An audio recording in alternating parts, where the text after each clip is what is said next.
So inshallah he can recall the meaning of what he is reciting, and inshallah he will understand what he is reciting during the salah.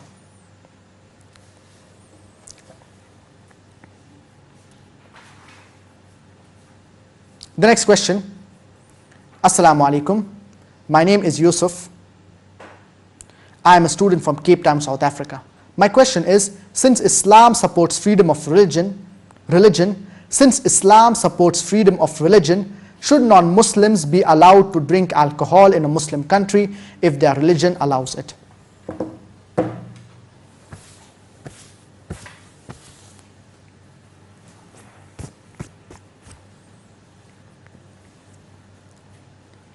A Muslim country that follows the glorious Quran and follows the authentic teachings of our beloved Prophet Muhammad, may peace and blessings be upon him,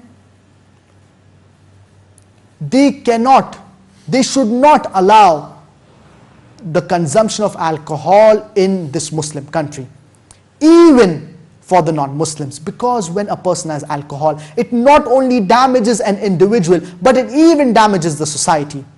It has a huge negative impact on an individual and on the society. And there are various diseases that a person can get due to the consumption of alcohol. And I've discussed this previously, wherein I've discussed the answer. Why does Islam prohibit the consumption of alcohol? And various crimes and because of the consumption of alcohol, it can lead to various crimes.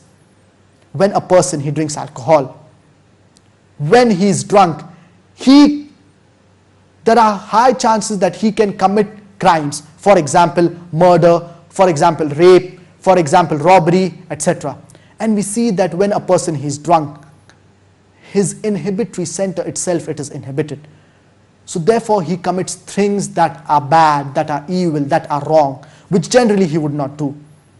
And imagine if a person in the state of alcohol, when he is drunk, he commits a crime such as rape. Even if he regrets it later on, the damage, it has already been done. It is irreversible and irreparable.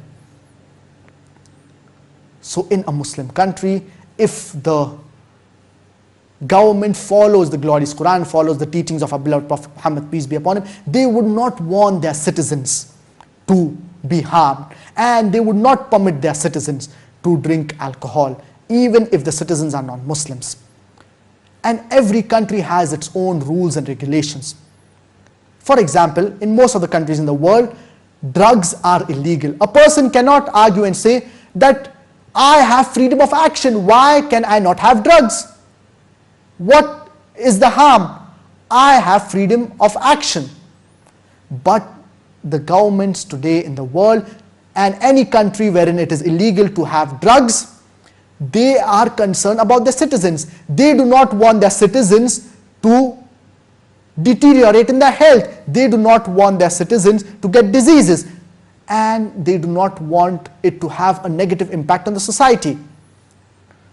The similar is the case with alcohol. But unfortunately in today's world, alcohol, it is rampant, it is prevalent throughout the world, and it is very common. And in most of the countries of the world, it is promoted in such a way wherein people, they are tempted to buy alcohol. It is presented in such a way in beautiful bottles, wherein people, they are tempted to buy alcohol. But at the end of the day, it is alcohol, and it is disastrous for a human being, and it is detrimental to the health of a human being, and it also damages the society around us, and it destroys family ties and family lives.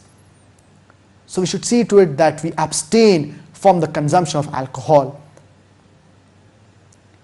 So as far as those things that are detrimental to an individual and those things that are detrimental to the society, Islam prohibits it. And if non-Muslims are living in the Muslim country, so the non-Muslims also cannot be permitted to do such things, because it would damage them and it would damage the society. As far as those things that are acts of worship, wherein the harm is not done to others or it is not linked to others, so we cannot force non-Muslims to do such things. For example, offering salah. We cannot force the non-Muslims to offer salah. For example, fasting in the month of Ramadan. We cannot force the non-Muslims to fast in the month of Ramadan.